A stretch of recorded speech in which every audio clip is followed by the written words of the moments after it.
From hinting that John's time in the main series might be over, to revealing his top choices for who should continue John's legacy, here's what director Chad Stahelski recently teased about Keanu Reeves' return in John Wick 5. And I'm starting with the bad news. It might be time to say goodbye to our dear friend John Wick. But it gets better, trust me. Now, if you somehow still haven't watched Chapter 4, then here's a major spoiler for you. Throughout this video, I'll be talking about how the latest movie ends and the possible storylines that can still continue into the future. And I'll need to get down to the gritty details in order to make my case. So yeah, here's your chance to plug your ears. But now, let's get into the meat of things.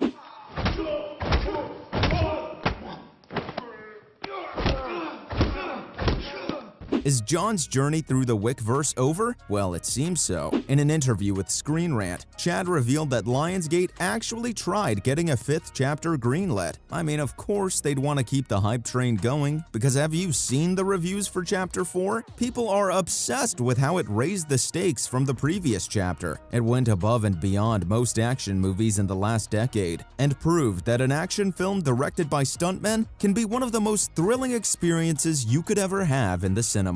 I'd say the only film series that comes close to John Wick in terms of action choreography is Donnie Yen's Ip Man franchise.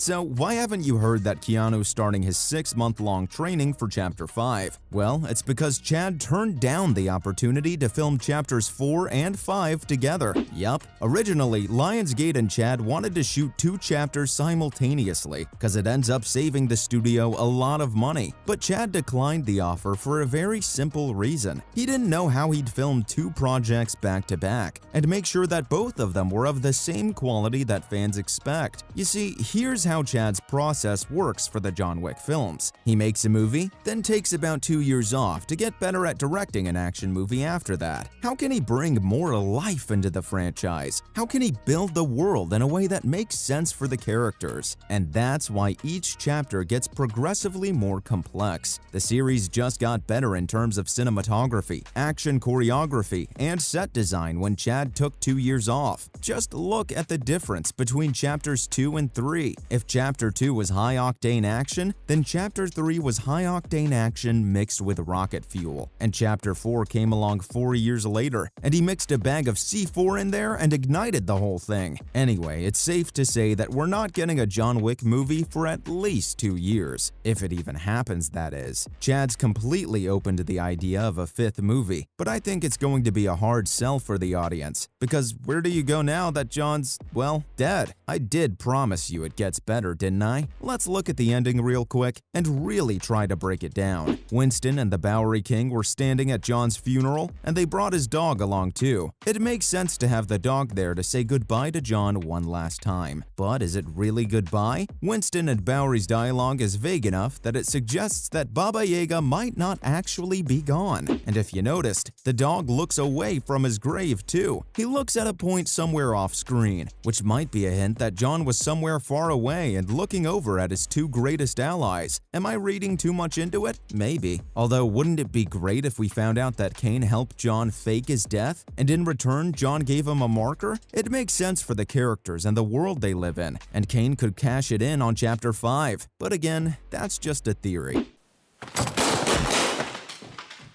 Let's stick with the facts and figure out where Chapter 5 could realistically go next. Since John's finally free from the High Table's grip, I think it's time to focus on the 3 most compelling characters in the series so far: Kane, Mr. Nobody, and Akira. If you've stayed for the post-credits scene, then you'll remember that Akira will set out to find Kane and avenge her father's death. Of course, she doesn't know that his daughter's life was held hostage by the High Table until Kane did what he was ordered to do. So yeah, there's plenty of room for a sequel. It just might not have Keanu Reeves in it, which is sad, I know, since we're all used to him pulling off the most insane action sequences anyone's seen in recent memory. But hey, if the series has proved anything so far, it's that the Wickverse is a lot bigger than John himself. Kane, Mr. Nobody, and Akira weren't as fleshed out as I'd wanted them to be, but that's the whole point.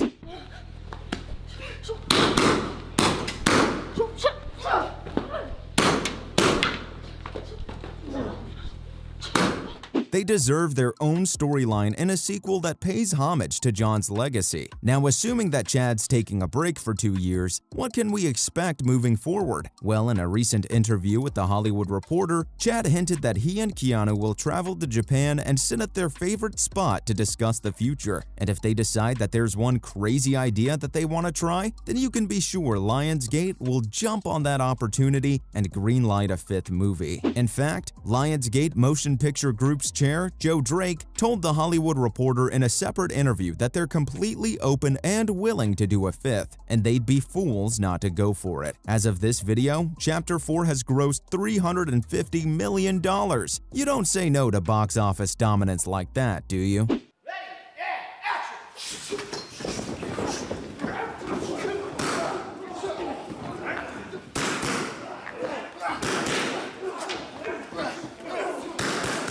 Anyway, in an era of prequels, spin-offs, and remakes, a 5th chapter doesn't sound bad at all. But what if you want Keanu back in the franchise in a way that makes sense? Keep in mind, though, that the actor is pushing 60. He might be one of the fittest, hardest-working actors in Hollywood right now, but he's no spring chicken. All that training, grappling, and stunt work is hard on the joints, and Chapter 4 has been the most demanding physical role he's ever played in his career. So I'll say he's earned a well-deserved rest. But what if Chad and Keanu had already scheduled Chapter 5? What if a younger actor takes on the mantle of Baba Yaga in his absolute prime, while Keanu Reeves narrates? That to me sounds like a really cool idea. Plus, he'd be forced to speak more lines than he did in the latest movie. Seriously, just 380 words in the entire runtime. Anyway, Chad has a few dream actors that he'd love to cast in John Wick Chapter 5 if it ever comes to fruition. In an exclusive interview with The Direct, Chad revealed that he has a huge list of actors he'd love to work with on John Wick 5 or even a spin-off movie. And his top 3 choices are Michelle Yeoh, Cillian Murphy, and, you guessed it, Robert Downey Jr. Chad's a big Peaky Blinders nerd, so of course he'd want Cillian playing a key role in the Wickverse. Maybe someone wicked and evil sits at the high table? I think Robert Downey would be fantastic as an eccentric high table villain, and he could serve as the series' principal antagonist. It's just an idea, but I think it's a winner. But that's not all. Chad also has Charlize Theron and Colin Farrell in mind for John Wick. We've all seen her work on Atomic Blonde, and that serves as her audition reel for any action movie she picks moving forward. She was just too badass there. Colin, on the other hand, is an acting powerhouse who would be perfect for a villainous role in the series. So, from Chad's top A-list picks for a John Wick sequel to revealing that John's time in the sun has finally come to an end, those were the director's plans for John Wick's future.